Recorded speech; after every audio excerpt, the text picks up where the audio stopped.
My father says that I should become a doctor, an engineer, a mathematician, anything other than an architect or a poet.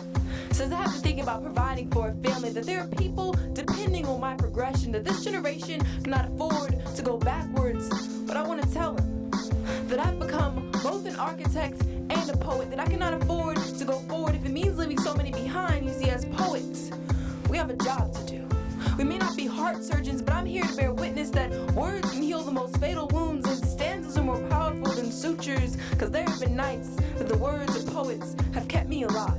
We cannot afford not to write, we cannot afford to be silent. I may be poor, but man, have you ever been paid in smiles? Have you ever spent tears? My audience, they pay with their presence, because I know the courage it takes some days just to show up. I know the bravery it takes just being, and I know they know how many demons I face on the way to this stage. Poets, we have a job to do. There's too much at stake, too much to lose. Judas sold out Jesus for 30 coins, a perfect score. Have we too put our salvation on the line for approval? How far can we stoop without falling from heaven? How hot will our heads get before we are merely an extension of hell? Fire, beautiful to watch but safe touching no one. There are nights that this movement resembles the Holocaust. Our silent majority mercilessly executing the masses, and our silence has been mistaken for agreement. We applaud the poet, but the point is our complacent snaps not enough.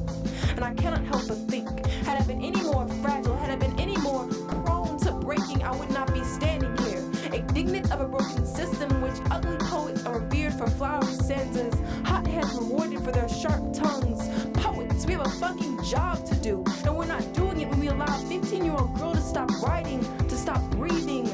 Once, I told my friend he had a Superman complex. Alex, why do you insist on saving everyone? Why must you always mold yourself into the missing pieces of a person? But sitting in that chair, I got it. I understood, because when that little girl left the stage looking utterly triumphant, only to be slapped in the face with low scores, I wanted to save her.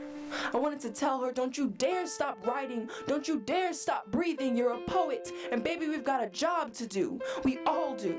We have people hanging on our every word. We have people hanging themselves on our every word, and the survivors are crucified by our silence.